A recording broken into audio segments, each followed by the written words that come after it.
जिसके लिए हम पैसा चुकाते हैं, we try to take the best thing out of it. जैसे एक बार हम गोवर्धन परिक्रमा करने गोवर्धन गए थे। सुबह के समय था, परिक्रमा करना था। बीच रास्ते में फिर हम कई ज़्यादा लोग तो नहीं थे, 4-5 लोग ही थे। फिर एक वक्त ने कहा प्रोजी प्रसाद ले लेनी चाहिए। ठीक है। फिर वहाँ पर एक आश्रम में हम गए थे। वहाँ पर प्लेट होता है, पर प्लेट इतना है करके 100 रुपये ऐसा कुछ पर प्लेट था। तो वहाँ प्रसाद मिलता है, 100 रुपये पर प्लेट प्रसाद था। तो फिर हमने ऑर्डर किया 5 प्लेट। फिर हम लोगों ने सोचा कि अभी हम इतना खा लेंगे तो फिर परिक्रमा कैसे करेंगे, क्योंकि बहुत खा कर चल नहीं सकेंगे ना। फिर हमने सोचा ठीक है, 1-1, 2-2 चपाती ले लेंगे, फिर चल पड़ते हैं। फिर ये भी सोचे थे कि हमने 100 रुपये दिया, 2 रोटी खाकर निकल जाएंगे तो फिर घाटा होगी, फिर क्या करें। फिर हमारे साथ हमारे ड्राइवर भी थे। फिर उसने कहा प्रोजी हम बैलेंस कर देंगे।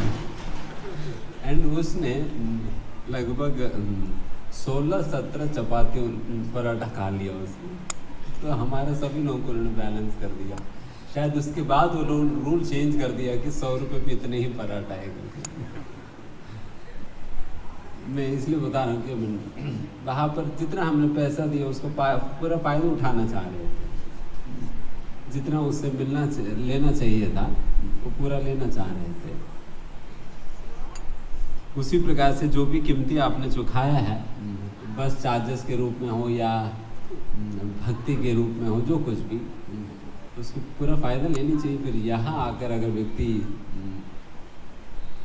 अगर आप सोचें कि मूवी थिएटर में 500 रुपये की टिकट खरीदा और मूवी हॉल में जाकर वहाँ पर चेयर में बैठ के सो गया 3 घंटा सो गया तो फिर सारा खर्चा निकल गया उसका।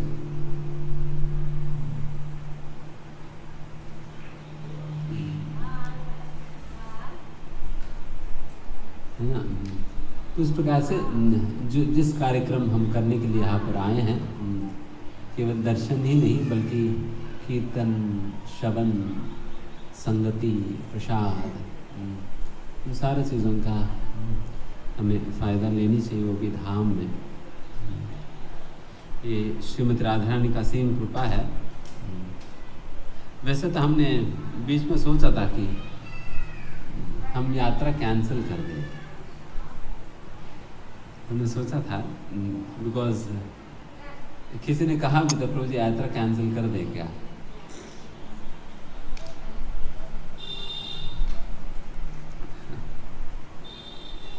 फिर बाद में हमारे मन में भी आया कि यात्रा कैंसिल करें या नहीं, बट फिर मुझे लगा कि नहीं, बिकॉज इतना धूप है ना। फिर कोई बता रहे थे कि these 2 days are said to be the hottest of the summer। इस साल के समर में सबसे हॉटेस्ट डेज के रूप में 2 दिन हैं। बट फिर भी हमने सोचा था कि नहीं, काफ़ी दिन से हम श्रीमती राधा रानी का दर्शन नहीं किया, कोई बात नहीं, गर्मी कदर राधा रानी देखिए ख्याल रखेगी, फिर हम लोग चलते हैं। तो फिर इस प्रकार से यात्रा बनी और आज हम सभी लोग यहाँ तक पहुँचे हैं। सभी लोग इतना धूप में और इतना गर्मी में भी आप यहाँ आने का कष्ट किए हैं, उसका भी लाभ आप लीजिए। हम उसी प्रकार से प्लान करने का प्रयास किए थे ताकि आप में से किसी को गर्मी ज़्यादा ना लगे, इसलिए डे टाइम में हम क्लास हो या रेस्ट हो इसी प्रकार की चीज़ें रखे हैं। और फिर इवनिंग टाइम्स में हम बाहर जाएंगे, दर्शन करने जाएंगे, वो सारा कुछ हम इवनिंग टाइम्स में करेंगे, आज भी और कल भी, है ना। इसलिए the easiest way to access Radha Krishna is through their names. Shrimati Radha Rani और कृष्ण से संपर्क करने का सबसे आसान तरीका है उनके नाम के द्वारा। इसलिए जब हम नाम संकीर्तन आप जितना नाम संकीर्तन में राधा कृष्ण की अनुभूति कर पाओगे, असलियत में आपका उतना ही दर्शन होने वाली है राधा रानी के समक्ष जाने पर। उसी प्रकार का दर्शन होंगे। अगर यहाँ पर उस प्रकार की अनुभूति नहीं प्राप्त हो रहे हैं, तो वहाँ पर भी केवल आंखों की कसरत करके आ जाएंगे। उस प्रकार की दर्शन नहीं हो सकेंगे। इसलिए संकीर्तन या भगवान नाम ही भगवान का रूप को प्रकाशित करती है। इसे नाम रूप गुण लीला कहा जाता है। सबसे पहला नाम के साक्षात्कार होता है, फिर उसके बाद भगवान के रूप का साक्षात्कार होगी, फिर उसके उपरांत भगवान के गुणों का साक्षात्कार, फिर अल्टीमेटली भगवान की लीलाओं का साक्षात्कार होगी। तो ये इसी क्रम में चलता है। इसलिए बट इन सारे चीज़ों की जो की है या सोर्स है भगवान के नाम। भगवान के नाम से ही सारा कुछ शुरू होने वाली है। सबसे पहला भगवान के नाम से भगवान के रूप की दर्शन होने लगेगा। अनलेस एंड अनटिल जब नाम के माध्यम से आप भगवान के रूप की दर्शन नहीं करते हो, it is like you are पश्यन अपि न पश्यते, मतलब देखते हुए भी ना देखने कहीं बराबर हो जाता है। इसलिए हमारी अवस्था में जब भगवान के दर्शन करने जाते हैं, हम क्या दर्शन कर पाएंगे? आंखें तो हम तो आंखें होते हुए भी अंधे हैं।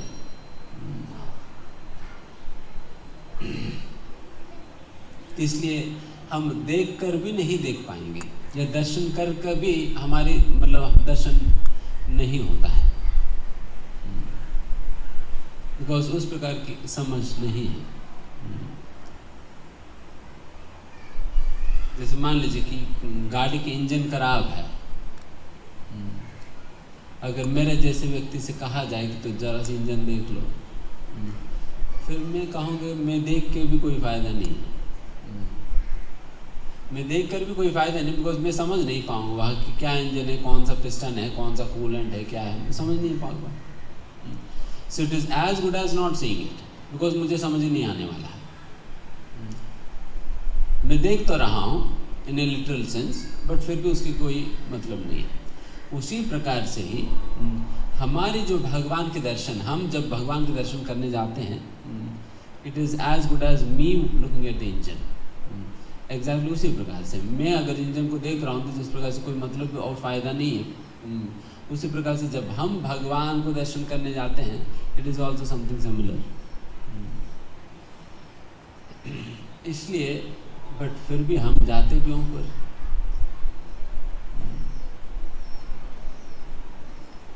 बात यह है कि हम भगवान के दर्शन तो नहीं कर पाएंगे, तो निश्चित है, बट भगवान आपके दर्शन तो करेंगे, है या नहीं? भगवान आपको देखने में असक्षम तो नहीं है। भगवान तो आपको देख ही सकते हैं, ही इज़ वेल कैपेबल, आपको देख ही सकते हैं। हम अपनी अटेंडेंस लगवाने जा रहे हैं, भगवान आपके दरबार में हम आकर गए थे, लगा लेना अपनी अटेंडेंस। एंड वैसे भी हम देख कर कोई फ़ायदा नहीं होना, वही भगवान अगर हमारी ओर देखे तो निश्चित बहुत बड़ा फ़ायदा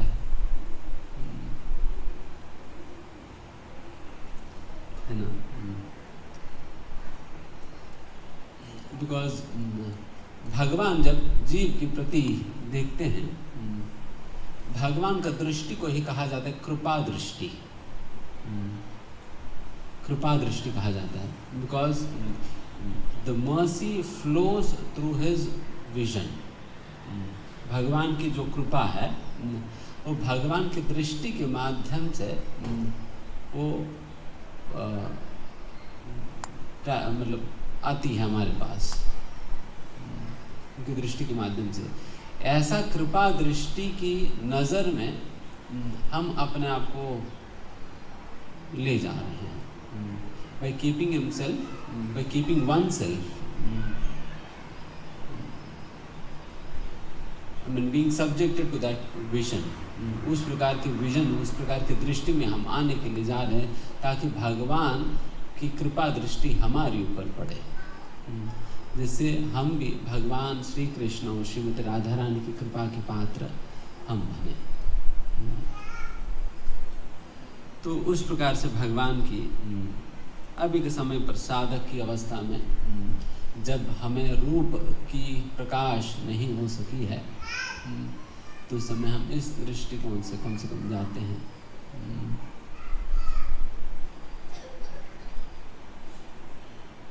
बिकॉज हम जब श्री विग्रह की दर्शन जब हम करते हैं, we are not in a position to appreciate that the very form in front of my eyes is Shrimati Radha Rani. जो रूप मेरे सामने अभी खड़ी है वो रूप ही श्रीमती राधा रानी और श्री कृष्ण है करके इस बात को समझने की सामर्थ्य, बुद्धि और समझ नहीं है। तो इसलिए हम लोगों के दर्शन नहीं हो पाता। आप लोग समझ आ रहे हैं? ये तब तक होगा जब तक हम नाम की आश्रय नहीं लेंगे। जब व्यक्ति को नाम की साक्षात्कार होगा, देन फिर आगे जाकर उनको रूप की साक्षात्कार होगा। नाम की साक्षात्कार मतलब है कि to understand the fact that the holy name is not different from the supreme lord. भगवान और भगवान के नाम में कोई अंतर नहीं है, इस बात को समझना ही हरि नाम का साक्षात्कार है, भगवत साक्षात्कार। उसी प्रकार से रूप की साक्षात्कार भी इसी प्रकार से समझ सकते हैं। भगवान की जो श्री विग्रह है भगवान से अभिन्न है। भगवान में और भगवान के श्री विग्रह में कोई अंतर नहीं है। इस बात को समझनी, रूप की साक्षात्कार होगा, then you will be able to see the Lord। तब हम भगवान को देखने में सक्षम होंगे जब इस प्रकार के साक्षात्कार हमें मिलेगा। Now it is like a theoretical understanding कि अच्छा वैसा शास्त्र में कहा जाता है ये नाम और नाम एक ही है, या भगवान के विग्रह और भगवान में कोई अंतर नहीं है करके एक theoretical understanding के साथ जाते हैं। बट इसकी रियलाइजेशन जब होगी then we begin to see, तब हम देखना शुरू करते हैं। तो इसलिए ये सारा चीज़ों की शुरुआत कहाँ से हो रहे हैं? नाम से। इसलिए नाम जब करते वक्त भी और नाम संकीर्तन करते वक्त भी सबसे सतर्क रहना चाहिए। Very alert, conscious and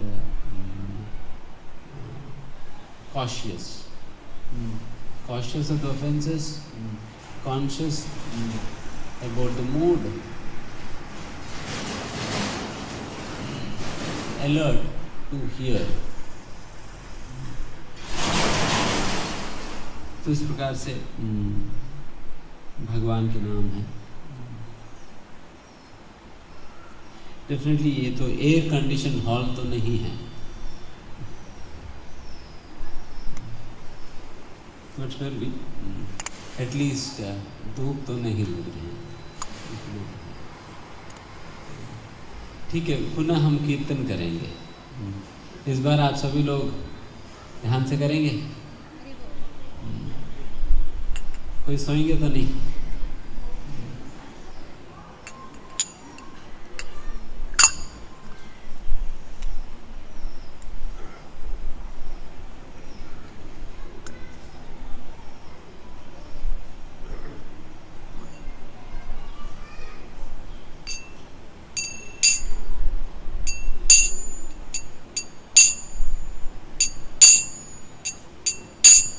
Hare Krishna, Krishna Krishna, Hare Hare, Hare Rama, Rama Rama, Hare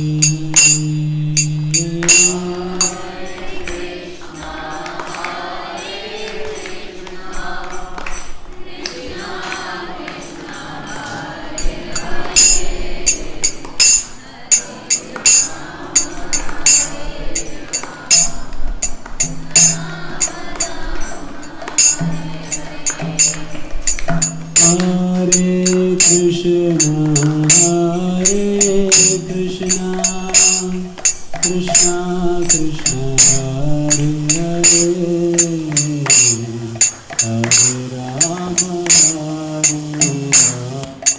Hare Rama, Rama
Hare Krishna, Krishna Krishna, Hare Hare, Hare Rama, Rama Rama, Hare Hare.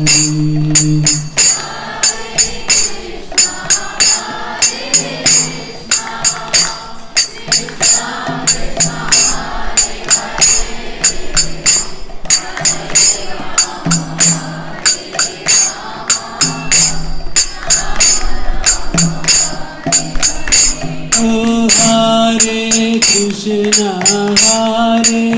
Krishna, Krishna Krishna, Hare Hare, Hare Rama, Rama Rama, Hare Hare. Hare Krishna.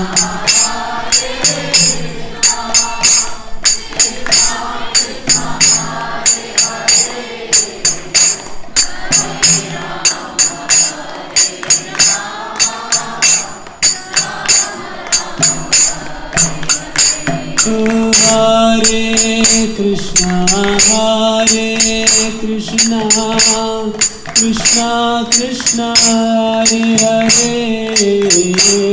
Hare Rama, Rama Rama, Hare Hare. Hare Krishna.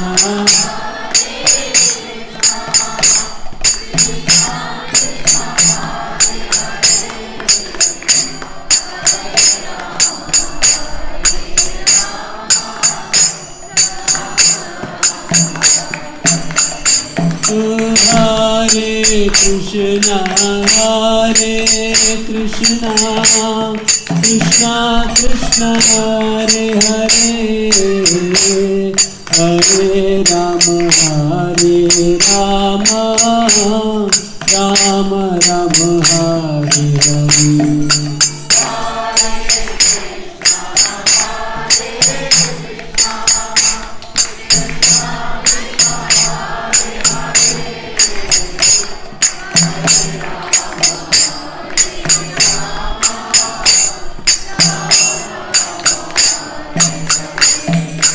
Hare Krishna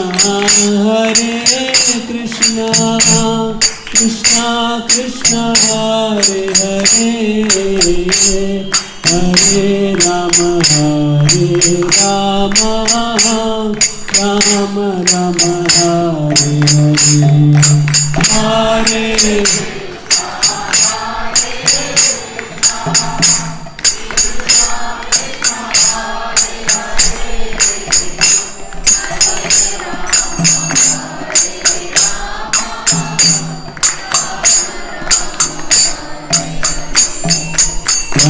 Hare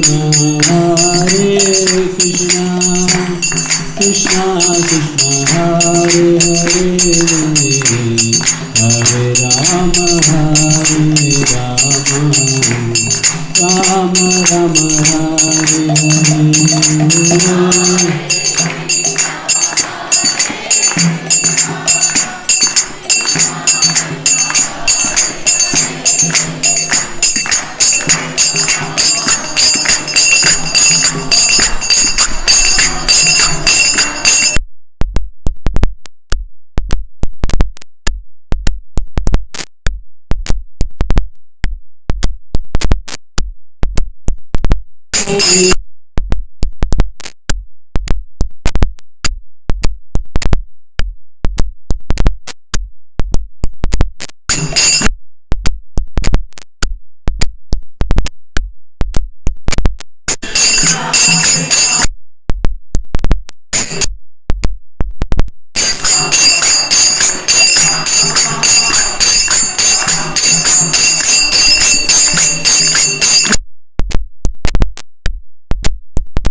नाम संकीर्तन की।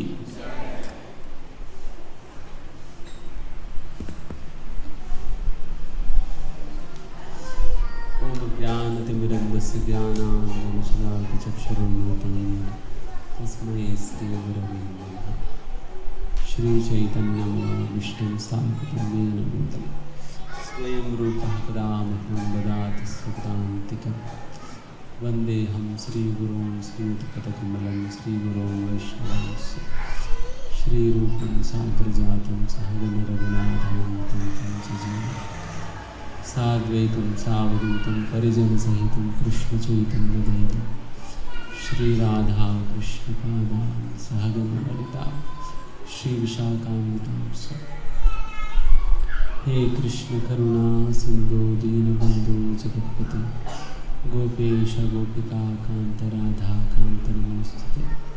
तप्त कांचन गौरांगी राधे वृंदावनेश्वर वृषभानुसुते देवी प्रणमामि हरिप्रिये। वाञ्छाकल्पतरुभ्यश्च कृपा सिन्धुभ्येव च पतितानां पावनेभ्यो वैष्णवेभ्यो नमो नमः। जय श्री कृष्ण चैतन्य प्रभु नित्यानंद श्री अद्वैत गदाधर श्रीवासदि गौरभक्तवृंद। हरे कृष्णा कृष्ण हरे हरे, हरे राम राम राम हरे हरे। नमो विष्णुपादाय कृष्ण पृष्ठाय भूतले श्रीमते भक्तिवेदांत स्वामिनिति नामने नमस्ते सारस्वती देवी गौरवाणी प्रचारणे निर्विशेष शून्यवादि पाश्चात्यदेश तारिणे। हरे कृष्णा।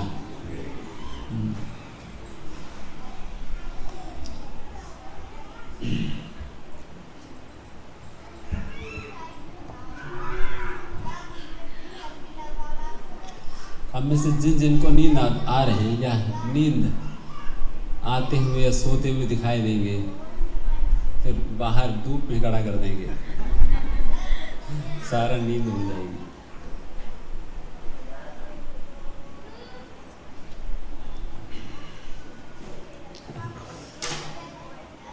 हम वही सोच रहे थे कि हम अभी के समय पे वैसा बाहर नंगे पैर रखना ही मुश्किल पड़ जाता है। इतना गर्म है और इतना ऊपर से भी गर्म और नीचे से भी गर्म है। वैसा मतलब ये पेड़ कैसे रह रही है फिर।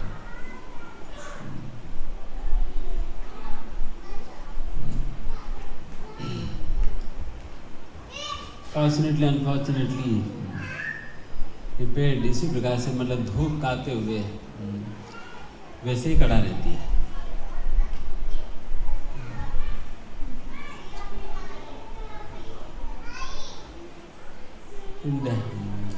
ना गर्मी का, न बारिश का,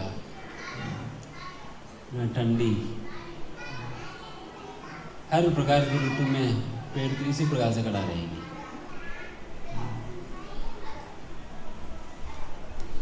तो किस प्रकार की योनि है यह?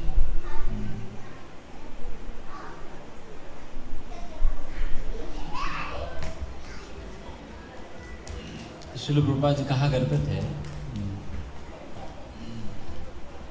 those who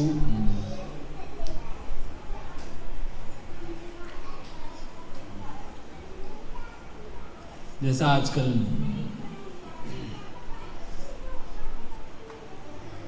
those who do not wear decent proper clothes covering their bodies,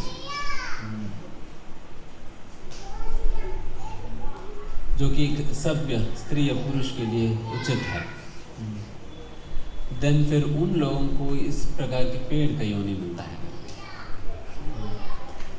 जो नग्न या नंगे रहते हैं तो फिर उनको इस प्रकार के पेड़ की योनि मिलता है।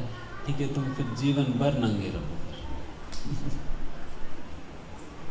फिर धूप खाते रहो, बारिश में भीगते रहो और ठंडी खाते। This is the kind of yoni people get.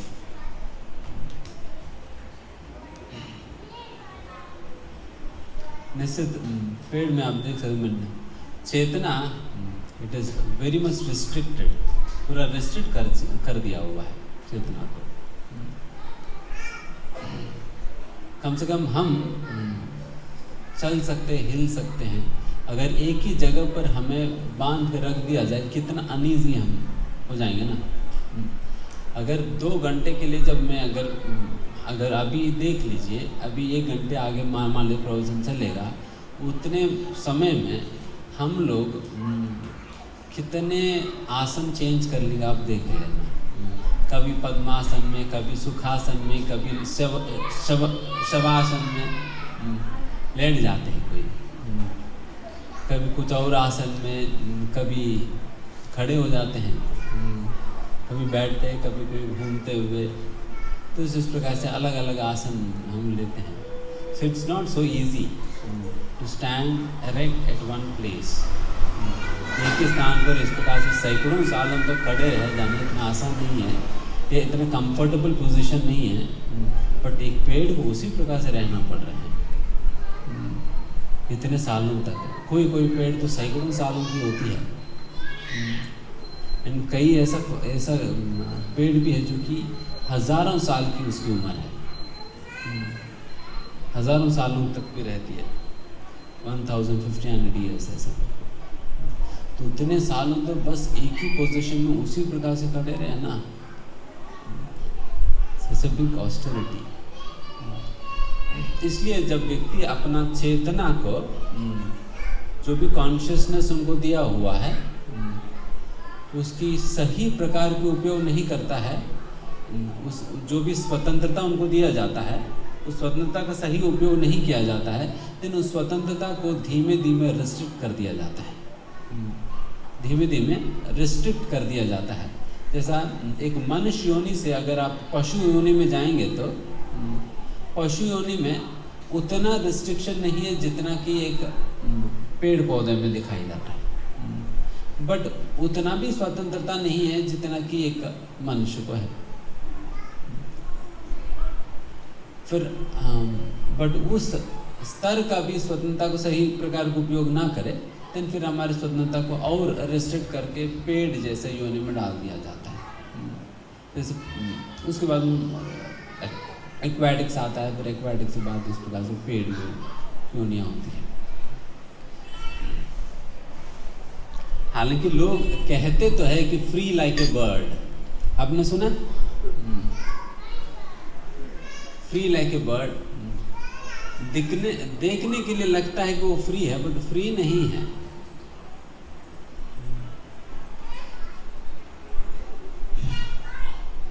जैसे एक बार हम कहीं घर पे हम छत पे बैठकर हम जप कर रहे थे. जप करते हुए हमने देखा कि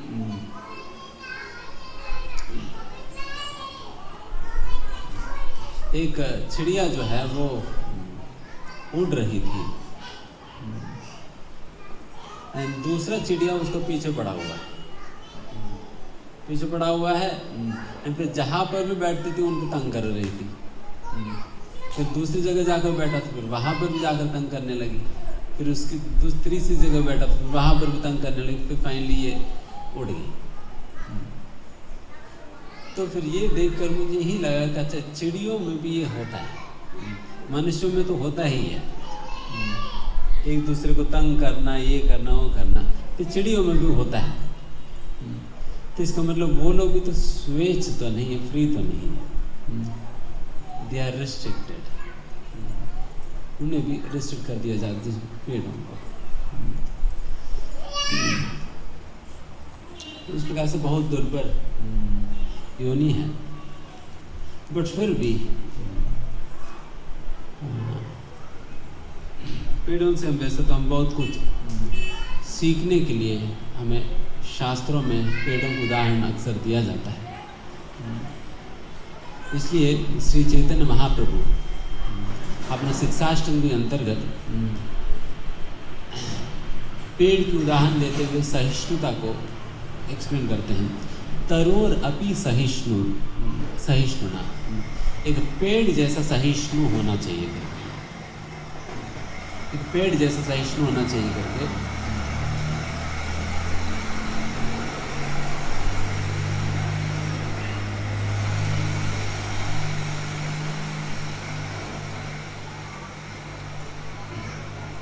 सहिष्णु होने का मतलब ये नहीं होता है कि उस पॉइंट ऑफ टाइम पे, उस समय पर हमने कुछ कहा नहीं, बट हम अपना हृदय में ग्रज ले लिया, जब समय आएगी तब हम दिखाने लगे.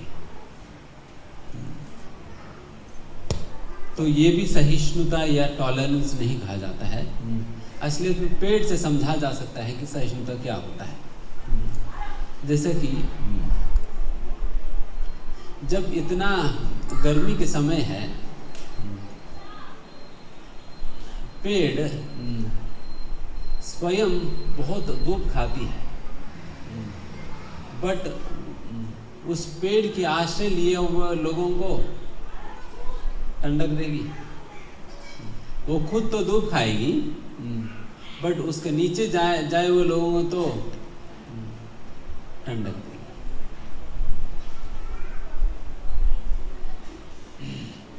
उसी प्रकार से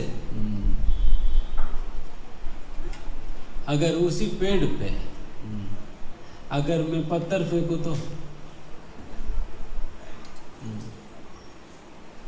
उस पेड़ पे अगर मैं पत्थर फेंकूं,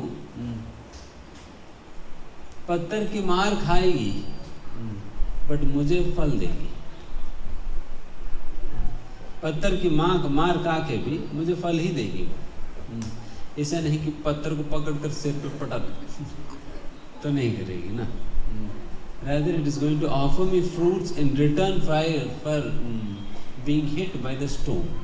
उस प्रकार से पत्थर की मार खाकर भी मुझे फल ही देगी। मतलब खुद कष्ट सहकर भी अन्यों को उपकार करने का ही भावना रखना ही सहिष्णुता है।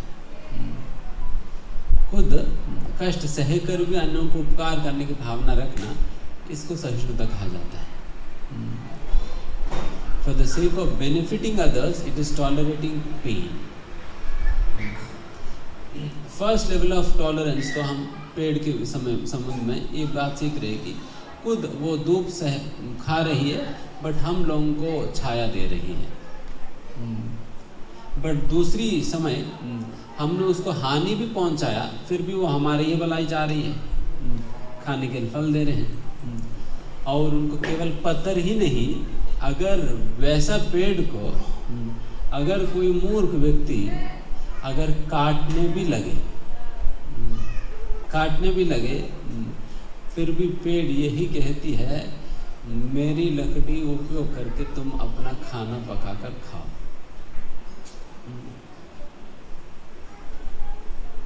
मेरी लकड़ी का प्रयोग करके आप अपना खाना पकाकर खाओ।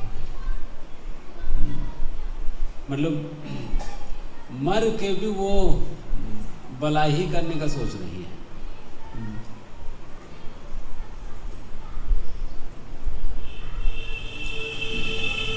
पहली बात तो हमसे कि बिना कोई फायदा लिए बिना वो हमारी भलाई कर रही है।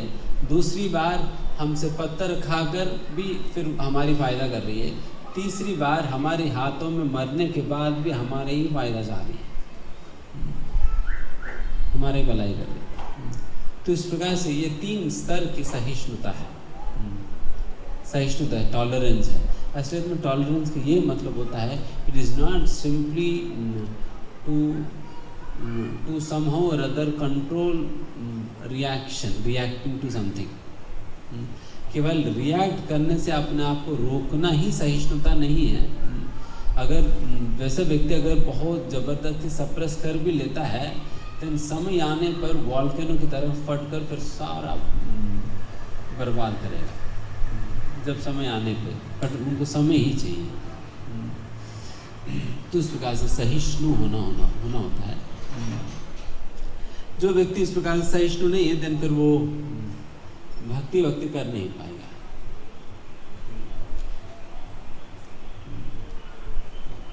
भक्ति कर नहीं पाएगा बिकॉज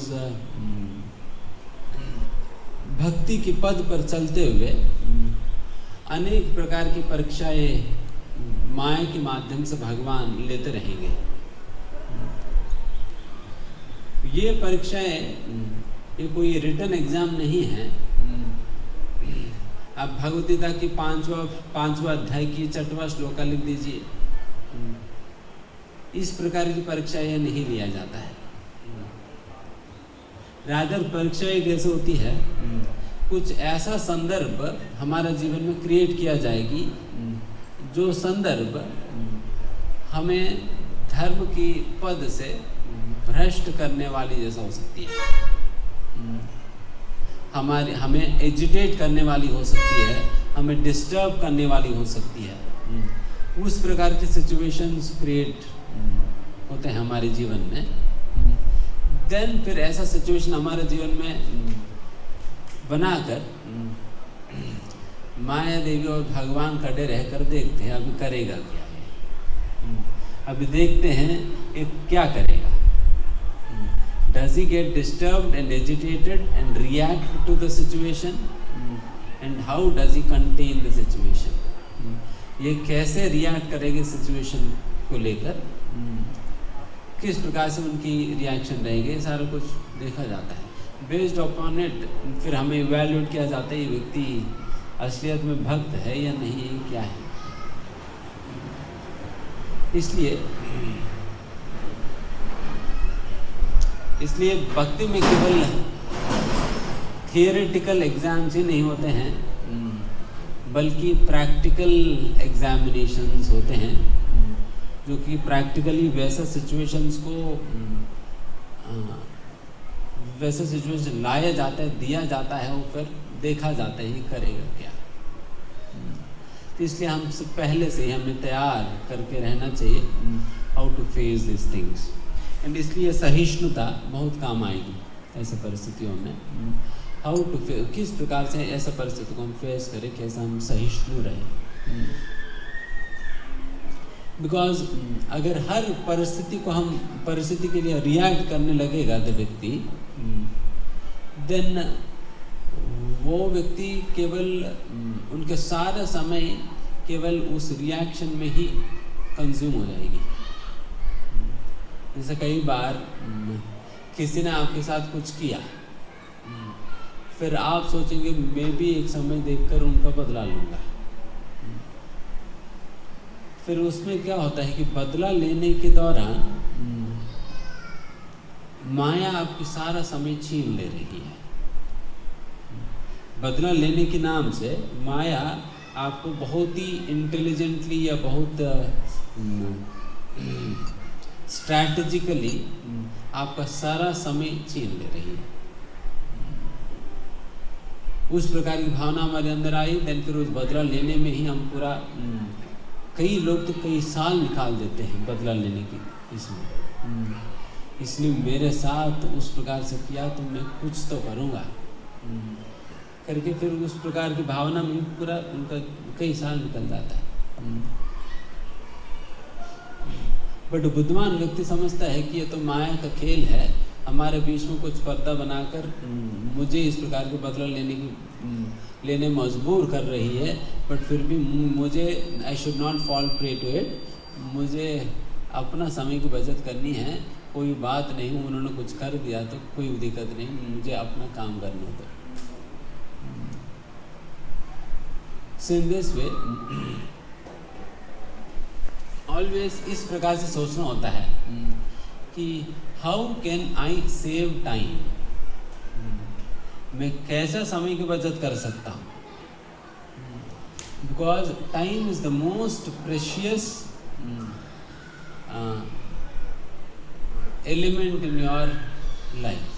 समय ही सबसे बहुमूल्य चीज़ है आपके जीवन में। बाकी धन वन ये वो सारा कुछ इतना मूल्यवान नहीं है जितना मूल्यवान समय है। और ऐसा समय को अगर व्यक्ति बर्बाद करे, then he will badly repent for it. बाद में बहुत ज़्यादा पश्चाताप करना पड़ेगा। इसलिए एट एनी कॉस्ट केवल इस प्रकार की परिस्थितियों में पढ़कर व्यक्ति को अपना समय बर्बाद नहीं करना चाहिए। समय कमाना होगा। जैसा कभी कोई साधु अपना परिवार, अपना नौकरी इत्यादि छोड़ देता है, किस लिए छोड़ देता है, क्या फायदा है? केवल छोड़ देने मात्र से भगवान मिल जाने वाले, क्या फायदा? एक ही फायदा है, समय बचाने के लिए। केवल समय का बचत करने के लिए वो छोड़ रहा है और कोई फायदा नहीं उसमें। ऐसा नहीं कि छोड़ देने मात्र से भगवान मिल जाने वाले, नहीं, केवल समय को बचाने के लिए वो छोड़ रहा है बस।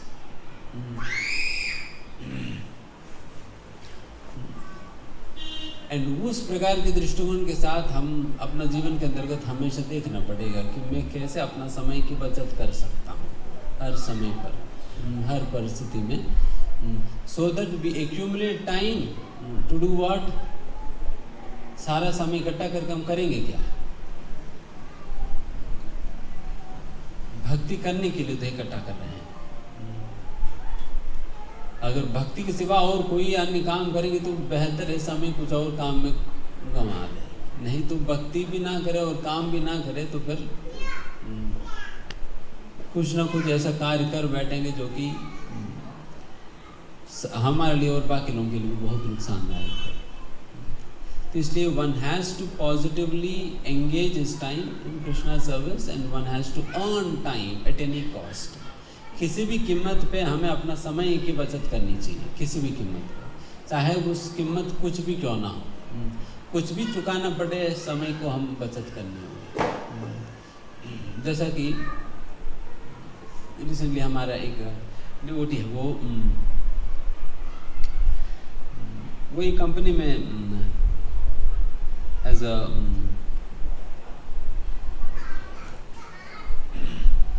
वीपी वाइस प्रेसिडेंट काम कर रहे हैं। तो फिर उन्होंने कंपनी चेंज किया। फिर दूसरे कंपनी में जाते वक्त उसने इंटरव्यू में यही कहा, देखो तुम्हें जितना सैलरी देना है दो, बट मैं आधा दिन ही आऊँगा, आधा दिन के बाद मैं नहीं आने वाला। आधा दिन ही आऊँगा, आधा दिन के बाद मैं नहीं आने वाला हूँ, आपको जितना देना है दो। बिकॉज ये व्यक्ति सोच रहे हैं कि अगर मैं पूरा दिन इन्हीं का सेवा में मैं लगा दूँ, अपने लिए क्या समय बचेगी और भगवान के लिए क्या समय दे पाऊँगा? मेरे पास कोई समय ही नहीं बच पा रहे हैं। ये तो पूरा मुझे निचोड़ कर भेज रहे घर जाने के बाद सारा जूस खत्म हो गया, फिर भगवान को कौन सा जूस पिलाऊं? सारा रस इसी ने निकाल कर भेज दिया, क्योंकि आजकल तो पूरा निचोड़ रहे हैं लोग, बेचारे लोग सूख जा रहे हैं। पर उन्होंने यही सोचा कि if at all in the name of earning money I lose time, पैसा कमाने के नाम पे तो मैं तो समय बर्बाद कर दे रहा हूँ। एक बार समय निकल गया तो फिर नहीं मिलेगी, क्योंकि एक बार हमारा जीवन खत्म हो गया मान, तो फिर हो गया ना समय काउंटडाउन। क्योंकि हम जैसा जन्म लिया काउंटडाउन तो शुरू हो ही गया, टक टक टक टक वो घंटी बजी रहा है, तो टाइम तो बीत ही रहा है। तो हमारे पास जब काउंटडाउन शुरू हो गया तो इसका मतलब हमारे पास एक सीमित समय है, उस सीमित समय में हमें काम निपटाना होता है। तो इसलिए उस समय पे आप कहीं पर भी इधर उधर समय बर्बाद नहीं कर सकते। कुछ ये भी कर लिया, कुछ वो भी कर लिया, कुछ ये भी कर लेता हूँ, नहीं होगा। रादर समय की बचत करना होता है, चाहे किसी भी कीमत पर हम समय बचाना पड़े। तो इसलिए ऐसा सिचुएशंस जो है जब व्यक्ति टॉलरेंट नहीं है, देन फिर वो बहुत सा समय वो इसी प्रकार की चीज़ों में गंवा देता है। जैसे कि कई बार जो व्यक्ति सहिष्णु नहीं है, अगर उस व्यक्ति के साथ कोई कुछ कह देता है, कर देता है, देन फिर उनके दिमाग में बस वही बात एक मूवी रील की तरह घूमता रहेगा, बार बार वही सीन आएगी। उसने तो एक हफ्ते पहले एक बार गाली देकर गया, बट हम उस रील को हजारों बार अपने दिमाग में चलाकर हमने 1000 बार गाली खाया। उसने तो एक बार गाली देकर चले गया, हमने 1000 बार गाली खाया, क्योंकि वही रील चल रहा है, वही गाली चल रहा है दिमाग में अभी भी। तो यूजुअली लोग हमें इतना हानि नहीं पहुंचा सकते हैं जितना हानि हम खुद अपने आप को पहुंचा सकते हैं। समझ आ रहे? लोग हमें इतना हानि नहीं पहुंचा सकते जितना हानि हम खुद अपने आप को पहुंचा सकते हैं। इसलिए सबसे ज़्यादा सतर्क तो हमें अपने आप से होना होता है, क्योंकि हमसे ज़्यादा घटिया व्यक्ति तो और कोई नहीं। जो कि हमसे ज़्यादा नुकसान अपने आप को पहुंचाने वाला व्यक्ति। अगर आप सोचिए, अगर मैं उसी समय अगर जो भी गाली मुझे मिला है, अगर उसी समय मैं अपने दिमाग से निकाल दिया होते, मैं 999 बार गाली खाने से बच जाऊंगा ना। अभी 1000 बार गाली क्यों खाना पड़ रहे हैं? क्योंकि मैं उस समय मन से निकाला ही नहीं, तो फिर 999 बार एक्स्ट्रा मुझे गाली खाना पड़ रहे हैं। तो इसलिए being tolerant and forgiving is the behavior of an intelligent person. जो असलियत में बुद्धिमान व्यक्ति की ये लक्षण है, वो सहिष्णु टॉलरेंट होगा, वो फॉरगिविंग होगा। जो सही में बुद्धिमान है, जो मूर्ख है वो तो बदला लेने में ही लगा रहेगा। अरे तुम मुझे एक गाली देते हो, मैं तुम्हें पता नहीं कि मैं 1 महीने भर कितना कष्ट सहा तुम्हारी वजह से, कितना मेंटल टॉर्चर हुआ, और मैं तुम्हें क्या गाली दूंगा आप सोचो। देन फिर वो कभी आपको गाली देगा, आप उनको गाली देंगे। अगले महीने जनवरी आपका टर्न है, फरवरी उनकी टर्न है, फिर मार्च आपकी, फिर अप्रैल उनकी। तो इस प्रकार से एक दूसरे को गाली देते रहेंगे। तो ये साइकिल कभी खत्म नहीं होने वाली है ना। अगर आप सोचो कि अगर जैसे कार्मिक साइकिल होता है, कार्मिक साइकिल, उसको अगर कभी भी काटेंगे नहीं तो वो कटेगा नहीं। जैसा कि मेरी कर्म के अनुसार मुझे किसी से 5 मिनट की गाली सुनना था, समझ आ रहे हैं? मेरी कर्म के हिसाब से मुझे किसी से 5 मिनट की गाली खाना था, एंड उसने मुझे 5 मिनट की गाली दे दिया। अभी कर्म सेटल हो गया। अभी मैं रिएक्ट करके उल्टा मैं 10 मिनट की गाली उन्हें दूं। अगर 10 मिनट की गाली पलट कर मैं दे दूं, अभी क्या हुआ, ये 10 मिनट वाला गाली का अभी कर्म बचा है। पहले 5 मिनट का गाली खाना था कर्म के हिसाब से, वो खा लिया। अगर वहीं पर मैं रुक गया होता तो वो साइकिल वहीं कट जाती। अभी मैंने वहाँ रुके बिना मैंने 10 मिनट की गाली दे दिया, फिर अभी आगे जाकर मुझे नहीं इंटरेस्ट के साथ मिलेगा ना। 10 मिनट का नहीं मिलने वाली है, 10 मिनट के ऊपर इंटरेस्ट लगेगा। जो भी इंटरेस्ट लगेगा वहाँ पर फिक्स डिपॉजिट बहुत जल्दी डबल हो जाता है।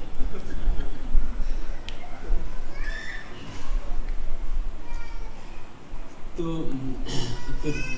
फिर मुझे मान लीजिए 20 मिनट की गाली सुनना पड़ेगा। अगर फिर 20 मिनट की गाली सुनकर अगर मैं दोबारा उनको बदला लेने के प्रयास करूं, उनको थप्पड़ मार दूं या दोबारा गाली दूं, कुछ कह दूं, देन फिर वो साइकिल चलता ही रहेगा। मैं इस साइकिल को कैसे काट पाऊंगा? सहने से। समझ आ रहे? सहने से मैं साइकिल को काट पा रहा हूं। अगर ये साइकिल चलता ही जाएगी और मैं घूम जाऊंगा इसीलिए। इसलिए one who is intelligent understands these subtle principles. ये जो बुद्धिमान व्यक्ति समझते हैं, तो उसकी वजह से जहाँ का वहीं पर ही वो काटता रहेगा। वो कार्मिक रिएक्शंस और क्रिएट करने की तरह काम नहीं करेगा, रादर कार्मिक रिएक्शंस को काटने की तरह उनकी व्यवहार शैली होगा। His behavior will be in a way to cut down the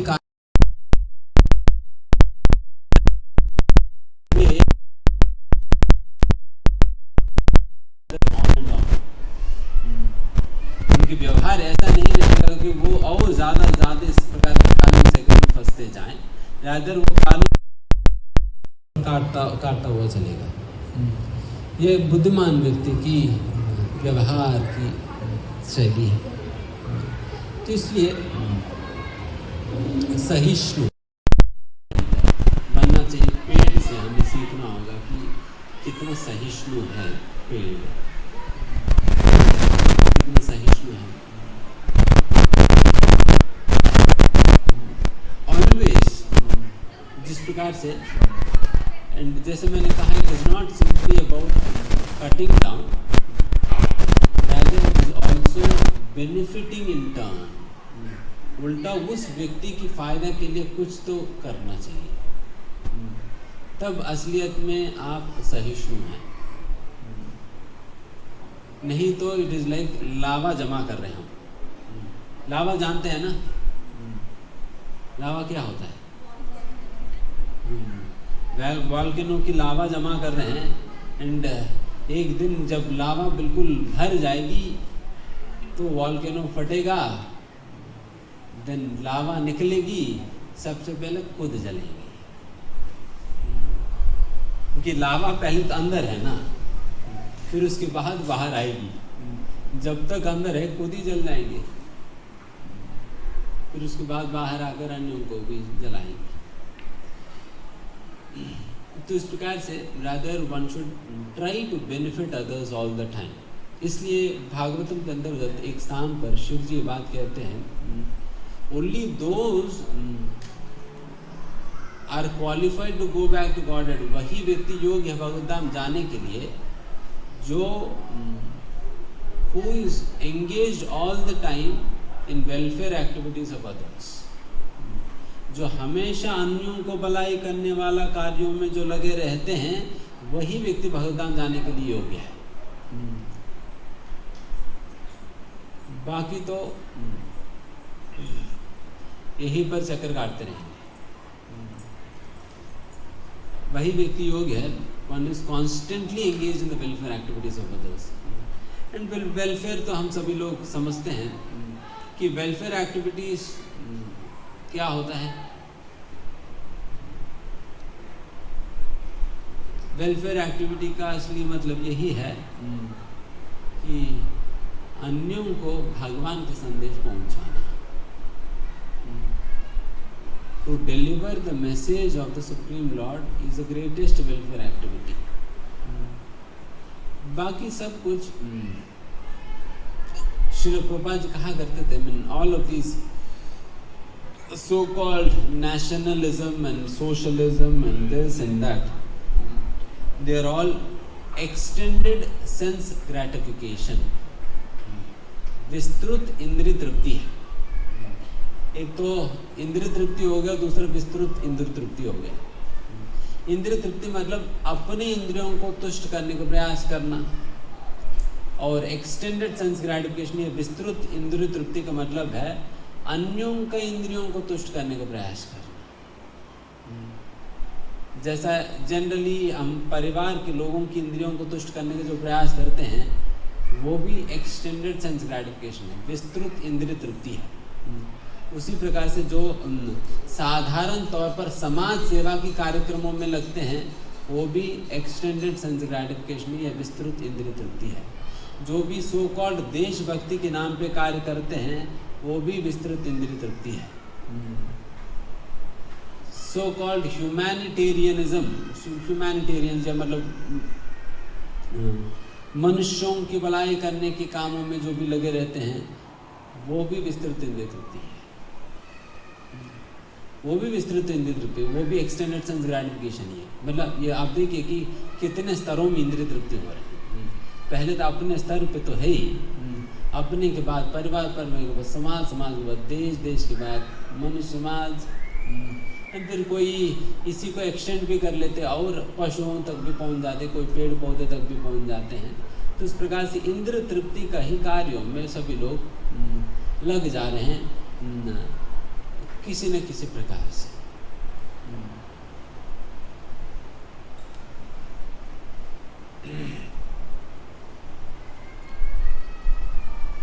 इसलिए ये सारे वेलफेयर एक्टिविटीज नहीं है। जिस प्रकार से आप अपने इंद्रिय तृप्ति की कार्यों में लगने से आप खुद फंसते हो, उसी प्रकार से वो भी फंसेंगे। वो इसी प्रकार से वो भी फंसेंगे इस प्रकार के कार्यों से। डेफिनेटली ऐसा नहीं कि दीज आर ऑल कंडेम्ड, किसी को खाना खिलाना इत्यादि कंडेम तो नहीं है, बट बात यह है कि उससे कंप्लीट होलसम बेनिफिट नहीं होने वाली है, कंप्लीट होलसम बेनिफिट नहीं होने वाली है, बिकॉज ये भी इंद्रिय तृप्ति का ही एक विस्तार है। तो इसलिए श्रील प्रभुपाद जी कहा करते थे इन सारी चीज़ों को ऑल्ट्रुइज्म है, सोशलिज्म है, ये सारा कुछ नेशनलिज्म, ये सारा कुछ केवल विस्तृत इंद्रिय तृप्ति है। तो एकमात्र यही असलियत में वेलफेयर एक्टिविटी कहा जाता है, जो कि लोगों तक भगवान के संदेश को पहुंचाना, भगवान के संदेश को पहुंचाना, यही असलियत में वेलफेयर सामाजिक कार्य है, समाज की भलाई करने वाले कार्य है। इसलिए जितना हो सके हमें सभी को ही प्रयास करनी चाहिए इस प्रकार समाज की भलाई करने वाले कार्यों में लगने के लिए, भगवान के संदेश को पहुंचाने के लिए। बिकॉज अब देखिए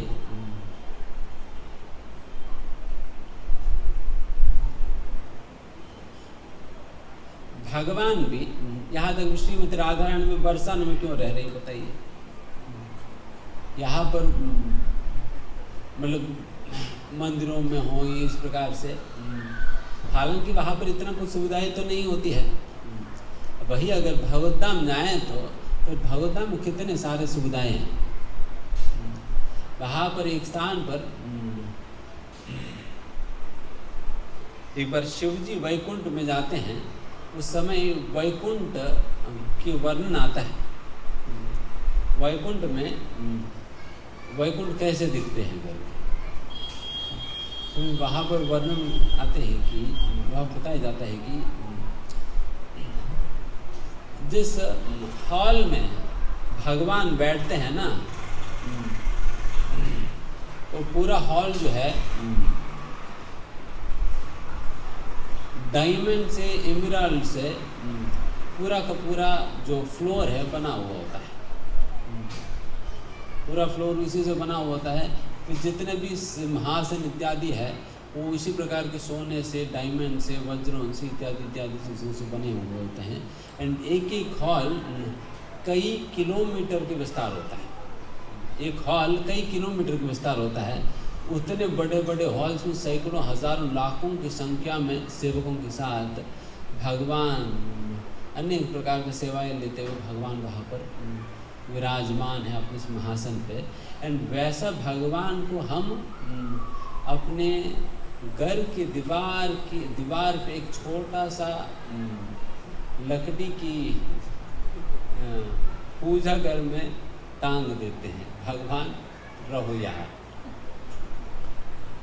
आप सोचिए जो भगवान कैसे रहने वाले भगवान, उनको हमने एक हॉल के कोने पे एक दीवार पे टांग दी है, छोटा सा लकड़ी की डब्बा, उसमें लड्डू गोपाल जी को रख दिया और कहेंगे भगवान रहो तुम्हारी, यही है।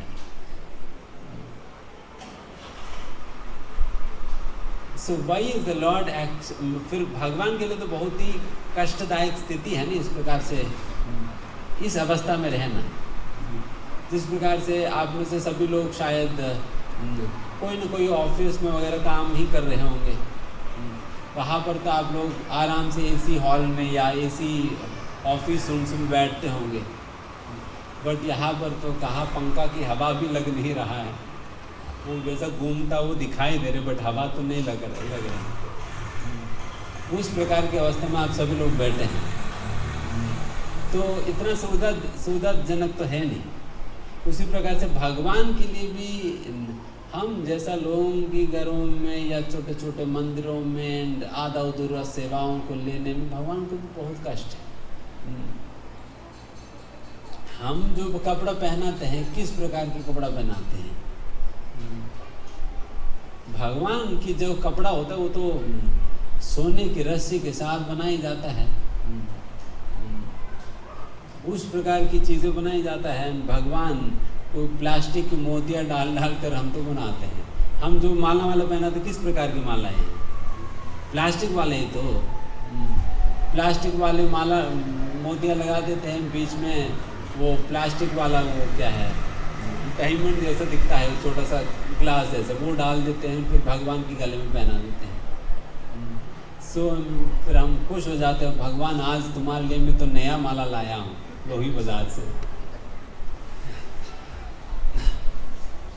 अभी परसन में भी कहीं ना कहीं इधर उधर 5-10 रुपये की माला मिलेगा तो फिर हम ले जाएंगे, भगवान पहना देंगे, भगवान तुम्हारी फेस्टिवल है आज, 10 रुपये की माला लाया मैंने बरसाना से।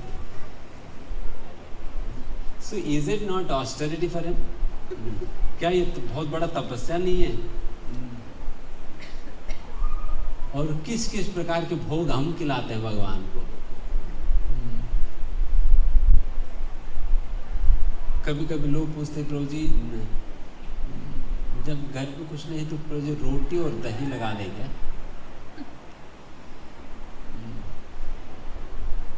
एंड कोई कोई तो सुबह शाम दोपहर तीनों बार मिश्री लगा देते हैं, मिश्री लगा देते हैं। एंड कभी खिचड़ी, कभी जला हुआ सब्जी, कभी नमक कम, कभी मिर्ची ज़्यादा, कुछ भी इस प्रकार से बना, कैसे भी करके हम बनाकर थोड़ा बहुत इधर उधर करके हम खिला देते हैं। सो भगवान जैसे व्यक्ति के लिए जो कि लक्ष्मी सहस्रत सत संभ्रम से व्यमानम, यहाँ पर भगवान के धाम के विषय में कहा जा रहा है कि लाखों करोड़ों की संख्या में लक्ष्मियाँ भगवान श्री कृष्ण की सेवा करने के लिए मौका ढूंढ रही है। जब कुछ मौका नहीं मिल पाता है देन फिर बेरोजगार नहीं रहने की वजह से, नहीं रह पाने की वजह से वो अपने बाल उठाकर अपने कपड़े से दीवारों को साफ करने में लग जाती है। हालांकि दीवार में कुछ मिट्टी का कण भी नहीं होता, बट फिर भी करे क्या, कुछ तो करे, करके फिर कपड़े उठाकर फिर दीवारों को साफ करने में लग जाती है और झाड़ू मारती रहती है भगवान लक्ष्मियाँ। तो वैसा भगवान हमारी नमक के बिना जला हुआ खिचड़ी खाने आपके घर की दीवार पे वेट कर रहे हैं। So how come? इसलिए भगवान के लिए हमारे सेवा, इसलिए हमारे सेवा लेना ही बहुत बड़ा तपस्या है। ऐसा नहीं सोचना है कि हम भगवान की सेवा करके बहुत कुछ उपकार कर रहे हैं उनके लिए। भगवान के उपकार नहीं हो रहे, भगवान की तपस्या हो रही है। जब भी हम भोग की थाली लेकर जाते हैं तो भगवान सोच रहे पता नहीं ये क्या ला रही है आज, अभी क्या करूं, अभी तो खाना ही पड़ेगा, जो भी हो अभी जो भी हो खाना ही पड़ेगा, क्योंकि अगर खाऊंगा तो तभी ये मुझे मेरे साथ संबंध बनाने की एक मौका उन्हें मिल पाएगी ना। भगवान सेवा भी इसलिए ले रहे हैं ताकि भगवान अपने साथ संबंध जोड़ने का एक मौका दे रहे हैं। That's the only reason Krishna is accepting service from us, और इज नो रीजन। नहीं तो भगवान को क्या बनता है हम जैसे लोगों से सेवा लेने के लिए, कोई जरूरत नहीं बनता है। हम इसलिए कोई उपकार नहीं कर रहे हैं, रादर हमें हमेशा एक अपॉर्चुनिटी और मौका और भगवान की असीम कृपा के रूप में देखना चाहिए जब भी भगवान की किसी भी प्रकार की सेवा करने का मौका मिलता है। ये मत सोचे कि भगवान हमारे ऊपर निर्भर है और हम भगवान की सेवा कर रहे हैं करके, नहीं। एंड जैसे मैंने कहा तो भगवान के लिए बहुत बड़ा तपस्या है हम जैसा लोगों से सेवा स्वीकार करना, पर फिर भी भगवान इसलिए स्वीकार कर रहे ताकि हम लोग एक मौका देने के। इसलिए भगवान इस प्रकार से, मतलब मेरी ये सारी बातें कहने की यही तात्पर्य है कि Krishna is willing to come to our house और come appear in the temples, appear in the holy name in every way, in every possible way. Krishna is making himself available to us even at the cost of lot of austerity. इतना तपस्या के बावजूद भी भगवान अपने आप को इतना आसानी से उपलब्ध इसलिए करा रहे हैं केवल प्रचार के लिए। केवल प्रचार के लिए, केवल भगवान के साथ एक जीव को अपना संबंध जोड़ने के मौका जीवों को देने के लिए ही भगवान इस प्रकार से श्री विग्रहों के रूप में, अपने नाम के रूप में, अलग अलग रूपों में हमें उपलब्ध हो रहे हैं। नहीं तो कहाँ पर क्यों भगवान की इतने गर्मी में, इतने धूप में, कहाँ बहुत दिन में क्यों रहे? आराम से भगवत धाम में रहे ना, क्यों यहाँ पर इतना कष्ट क्यों सहे? आराम से अपने भगवत धाम में रहे, यहाँ पर क्यों इस प्रकार से? But still never mind all the austerity, कोई बात नहीं, इतना तपस्या मुझे झेलना भी पड़े, फिर भी मैं इसलिए इस भौतिक दुनिया में रहता हूँ ताकि मैं जीवों के लिए उपलब्ध रहूँ, to be available for us, to simply be available for us. केवल हमें उपलब्ध होने के लिए भगवान अपने आप को इस प्रकार के कष्ट में डाल रहे हैं। All the Lord is not bound, भगवान बद्ध नहीं इस प्रकार से इस भौतिक दुनिया में आने के लिए, बट फिर भी भगवान आ रहे हैं। उसी प्रकार से भगवान इतने सारे अवतार भी लेते हैं, क्यों? प्रचार के लिए। तो इतने शास्त्र लिखा गए हैं, क्यों? प्रचार के लिए। इतने साधु संत पुरुष प्रकट होते हैं, ये भी प्रचार करते हैं। तो इस प्रकार से सारे चीज़ों का यही मकसद है, जीवों का भलाई करने, और जीवों का भलाई इसी माध्यम से संभव है, भगवान के संदेश को पहुंचाने से तभी संभव है। तो इस प्रकार से हमें इसको समझना होगा। एंड उस प्रकार के कार्यों में when it constantly engages, just like a tree is constantly engaged in the welfare of activities, although it may have to endure lot of pain, इतना दर्द को सहते हुए भी हमेशा एक पेड़ जो है अन्यों को भलाई करने वाले ही कार्यों में हमेशा लगा रहती है। उसी प्रकार से असलियत में श्रीमती राधा रानी को समझना है, श्री राधा रानी के तत्व को समझना है, हमें भी इसी प्रकार के कार्यों में लगना होगा।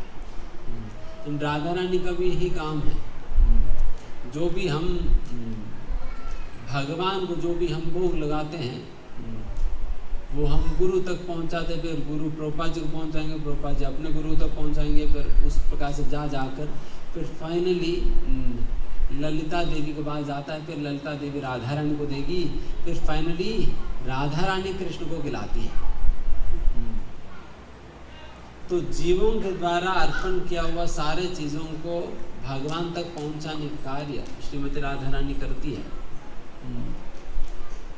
तो इसलिए हमें भी भगवान श्री कृष्ण की चरण कमलों में सेवा के लिए अर्पण श्रीमती राधा रानी ही करने वाली है। तो एक प्रकार से देखा जाए राधा रानी भी यही कर रही है, जीवों को भगवान तक पहुंचा रही है। एंड प्रचार कार्यों में भी हम यही कार्य कर रहे हैं, साधारण जीवों को भगवान तक पहुंचा रहे हैं। इसलिए असलियत में जो भी श्रीमती राधा रानी की कृपा को प्राप्त करना चाहें या श्रीमती राधा रानी को समझना चाहें, उन्हें निश्चित इस प्रकार के कार्यों में लगना चाहिए। ठीक है, यहाँ पर हम समाप्त करते हैं। कल वैसे श्रीमती राधा रानी के विषय में और विस्तार रूप से बताएंगे, कल सुबह चर्चा करेंगे। और किसी का कोई प्रश्न है जो हम अभी चर्चा किए हैं इसके संबंध में?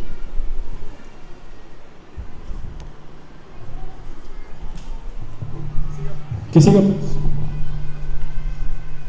प्रश्न हो तो हैंड रेज।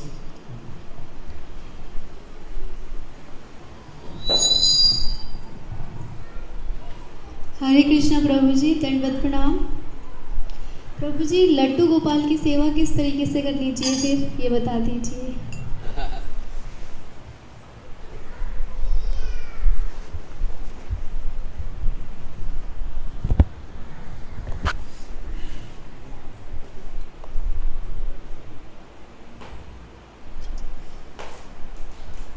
अब में से कितने लोगों के घर पे लड्डू गोपाल जी है?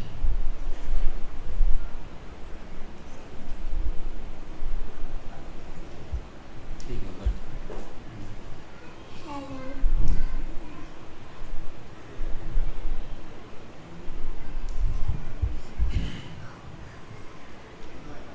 वैसा लड्डू गोपाल जी की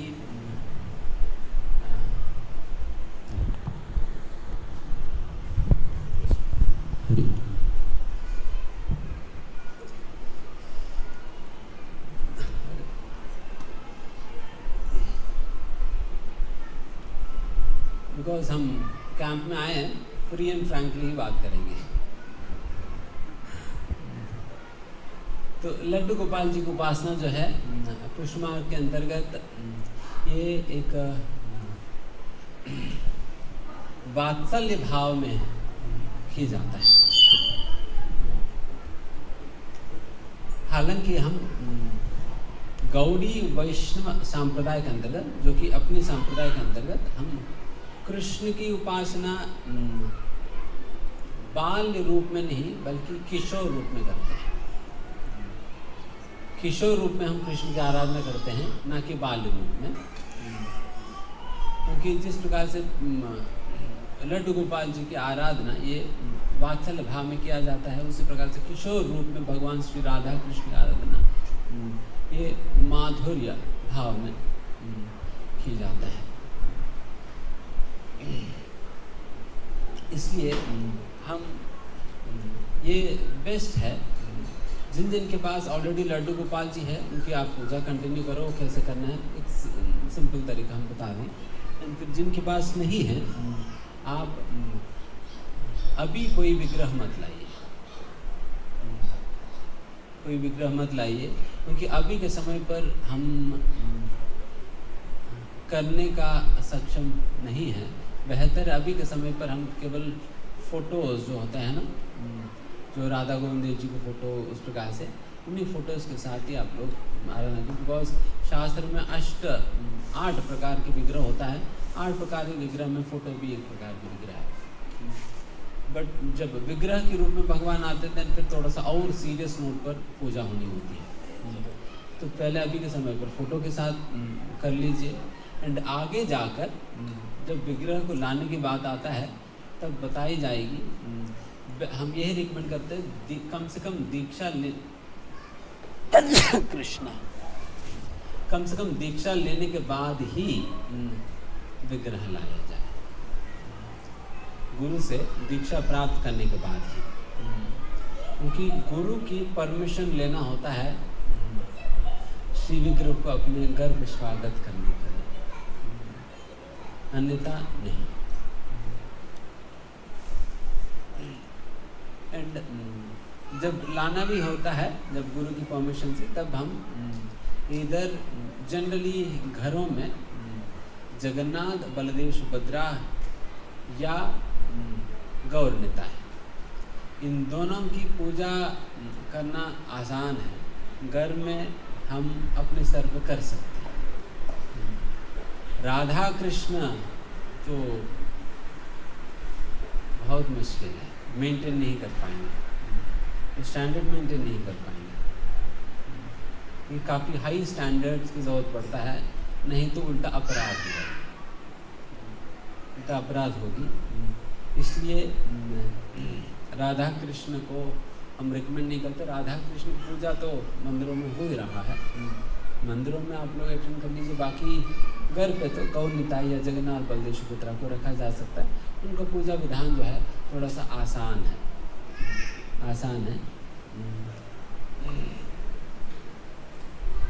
क्योंकि जगन्नाथ, बलदेव, सुभद्रा वो खाने वाले भगवान हैं, बस खिलाना होता है। जितना आप खिला सकते हो उतना खिलाते रहो, खुश हो जाएंगे। बाकी थोड़ा बहुत इधर उधर की सेवा में कुछ कमी है भी तो फिर भी 2, 4, 5 कुछ अच्छा स्वीट ये वो बनाकर खिला तो सारा माफ़ कर देंगे। उसी प्रकार से जो गौर निताय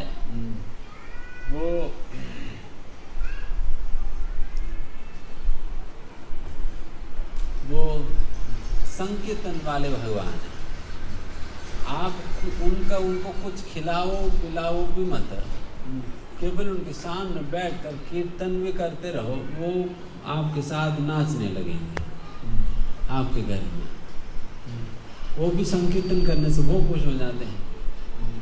बट राधा कृष्ण की उपासना तो बहुत हाई लेवल के, बहुत स्ट्रिक्ट स्टैंडर्ड प्रोसेस होता है, इसलिए फिर इतना इंकरेज नहीं किया जाता।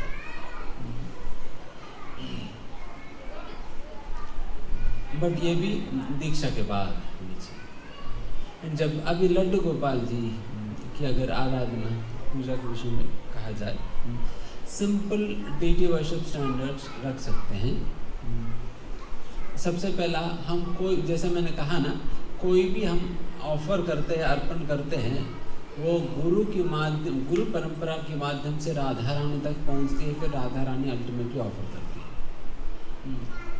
उसी प्रकार से हमेशा हमारी ऑल्टर पे परंपरा होनी चाहिए, परंपरा की पिक्चर्स होनी चाहिए। Because whatever offering we do, अगरबत्ती दे या दीप या भोग या कुछ भी, वो परंपरा के द्वारा जाने वाली, हमारी अंदर कोई योग्यता नहीं है, हम सीधा जाकर भगवान को कुछ दे नहीं सकते, कुछ दे नहीं सकते हैं, ये हमारी सामर्थ्य की बात नहीं है। इसलिए हम हमेशा गुरु परंपरा के माध्यम से हम देते हैं। इसलिए परंपरा की फ़ोटो होनी चाहिए पूजा विधान के अंतर्गत। एंड परंपरा का फ़ोटो, चैतन्य पंचतत्व की फ़ोटो और नरसिंह भगवान की फ़ोटो, तो इस प्रकार से होकर लड्डू गोपाल जी हो सकता है।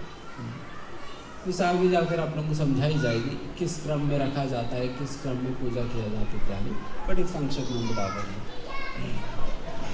सुबह उठाना चाहिए और रात को सुलाना चाहिए, और उसका भी विधि होता है। बट अभी कैसे भी करके आप सुबह उठा दीजिए और शाम को सुला दीजिए। फिर बीच में प्रयास करें कि 2 बार कम से कम भोग लगाएं, 2 बार, इधर सुबह शाम, सुबह दोपहर, जो भी आपके लिए संभव है। जैसा आपकी घर पे टिफ़िन वगैरह बनता है उस हिसाब से जो भी सुबह शाम आप भोग लगा दीजिए, और एक आरती कम से कम करनी चाहिए।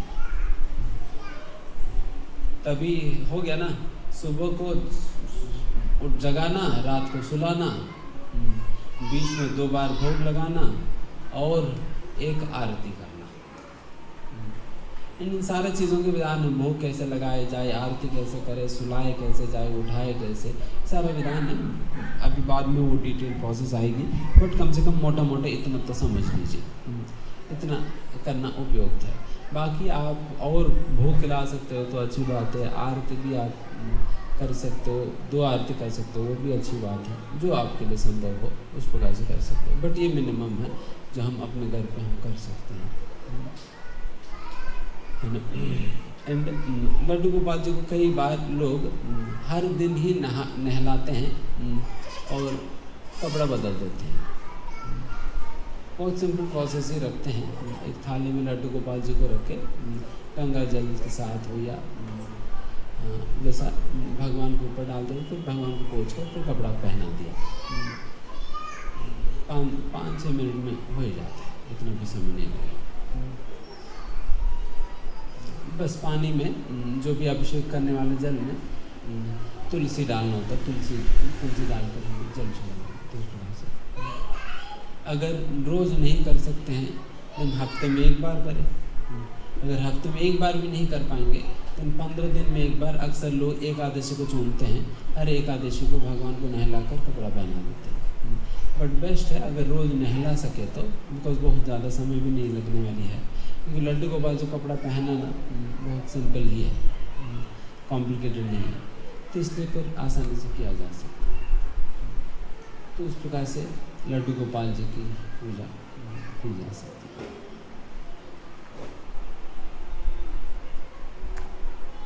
और किसी का प्रश्न?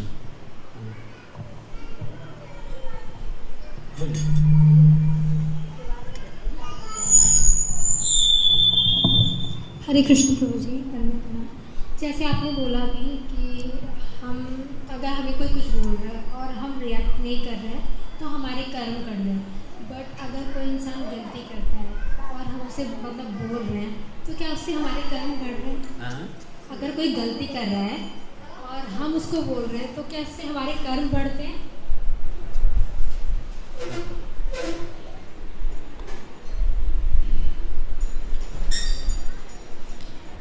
hurting others or finding fault with others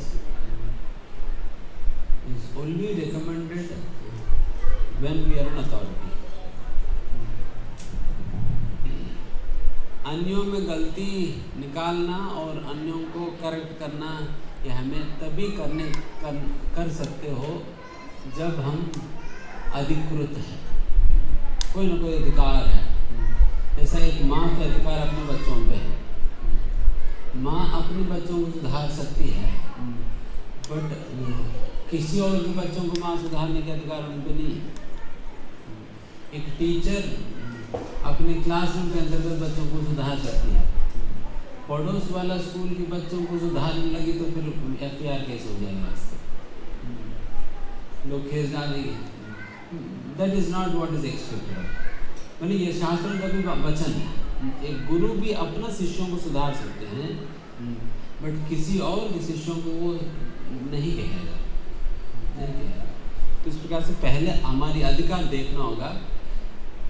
मैं दोष में बता रहा हूँ या करेक्ट कर रहा हूँ, पहले मैं अधिकृत हूँ या नहीं, मेरे पास वो अधिकार है या नहीं, इस एक तो वो, एंड दूसरा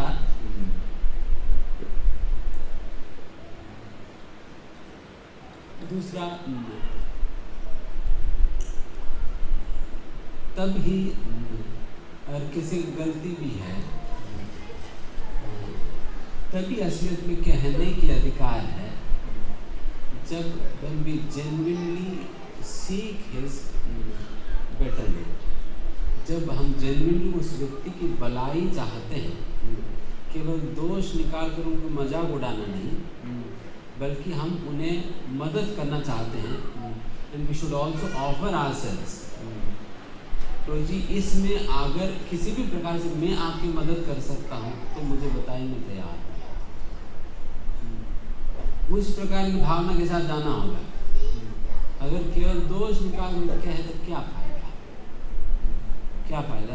रैदर हम तैयार होना होगा, उसमें किसी भी प्रकार की मदद देना भी पड़ा तो फिर देने के लिए तैयार होकर जाना चाहिए पहले, नहीं तो फिर क्यों जाए बेकार।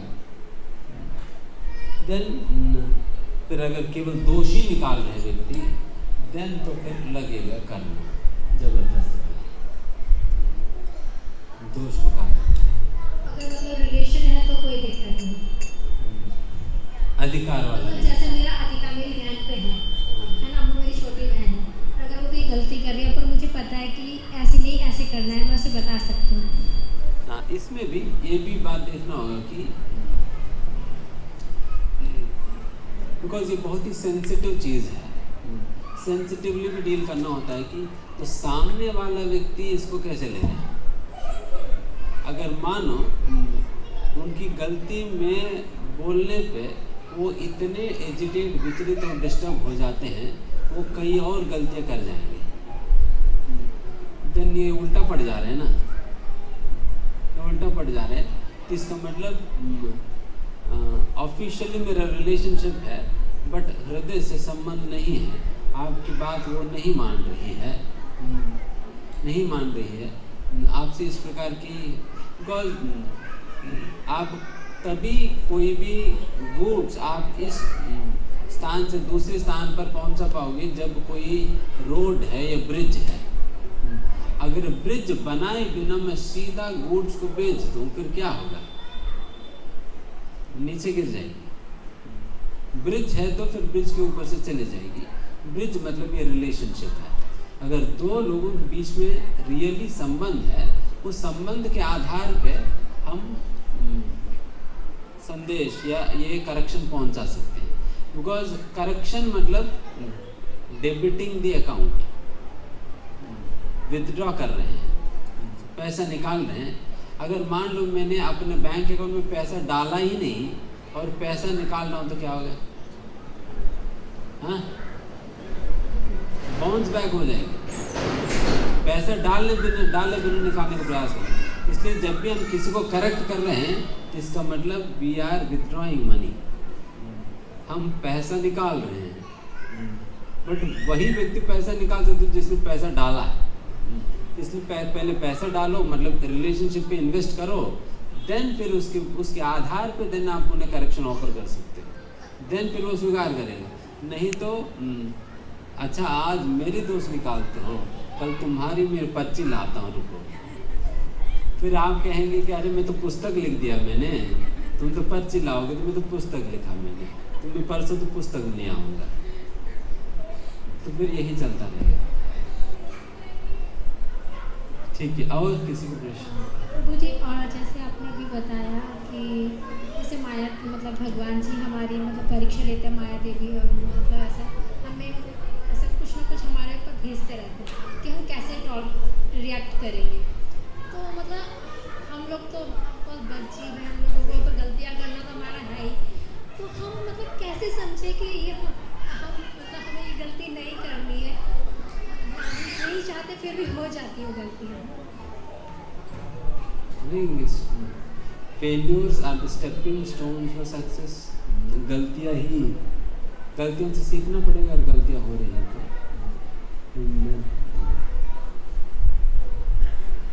एंड इसलिए हमेशा भक्तों की संगति में भगवान से प्रार्थना करते हुए, भगवान का नाम लेते हुए रहना चाहिए, जिससे हम हमेशा भगवान से और भक्तों से उस प्रकार की शक्ति हम प्राप्त कर सकेंगे, इन परीक्षाओं को सामना करने की सामर्थ्य हमें मिलेगी। तो उस प्रकार से हम हमेशा दैवीं प्रकृतिम आश्रिताः हम रहेंगे, हमेशा भगवान के आश्रय में रहेंगे, तो निश्चित परीक्षा पास कर जाएंगे, कोई दिक्कत नहीं। क्योंकि अल्टीमेटली भगवान भी तो हमें आगे बढ़ाना ही चाहते हैं, हमें कोई रोकना तो नहीं चाहते भगवान भी ना। माया देवी भी हमें रोकना तो नहीं चाहती है केवल, बट माया देवी का यही काम है कि थोड़ा परीक्षा लेते रहती है, ठीक है ये ठीक ठाक है या नहीं, ये भगवान के पास जाकर भगवान को डिस्टर्ब करेगा तो नहीं। तो ये देखने के लिए माया थोड़ा परीक्षा लेती है, क्योंकि नालायक लोग भगवान के पास चले न जाएं। फिर नालायक लोग चले जाएंगे तो फिर भगवत धाम में भी हड़ताल करेंगे, हमारे मांगे पूरा करो, हमारा मांगे पूरा करोगे, तो फिर क्या करेंगे? फिर वहाँ पर भी यही गवर्नमेंट बाजी चलता रहेगा, पार्टीबाजी। तो फिर इसलिए सतर्क रहते हैं। ठीक है, हरे कृष्ण। तो एक बार जैसे प्रभु जी ने बताया अभी टॉलरेंस के बारे में, है ना, तो कुछ ऐसे बातें कहने वाली तो आप सभी को फिर जैसे प्रभु जी ने बताया टॉलरेंस के बारे में और अन्य चीज़ों के बारे में, तो अभी आप में से सभी भक्तों को अभी जो बताया प्रभु जी ने वो क्लियर है, सब क्लियर समझ में आया क्या प्रभु जी बताना चाह रहे हैं और आप लोगों को समझ में आ रहा है? तो कोई आप में से बताना चाहेगा, कोई सबसे एक वक्त कोई बताना चाहेंगे कि सबसे अच्छी बात आपको आज के सेशन में जो भी समझ में आई? ये जो दर्शन के लिए हम लोग आए हैं बरसाना धाम में, ये दर्शन ज़्यादा इम्पोर्टेंट है बजाय जो हम भगवान के सामने जाके दर्शन करेंगे।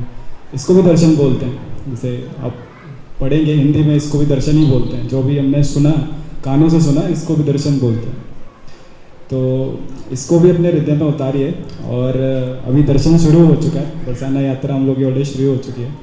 तो आप ऑलरेडी सब थके हुए लग रहे हैं, तो अभी नेक्स्ट शेड्यूल यही है कि थोड़ी देर के लिए हम लोग विश्राम करेंगे। उससे पहले हम लोग प्रभु जी का धन्यवाद देंगे एक बार हरे कृष्ण महामंत्र बोल के। हरे कृष्णा कृष्णा कृष्णा हरे हरे, हरे राम राम राम हरे हरे। ओके, तो अभी 2:30 तक रेस्ट का टाइम है। तो आप सभी को दो यहाँ पर स्टे प्लेसेस हैं। एक यहाँ दोनों ही 1 किलोमीटर के दूर पे हैं। 2 बसेस अलग अलग जगह जाएंगी।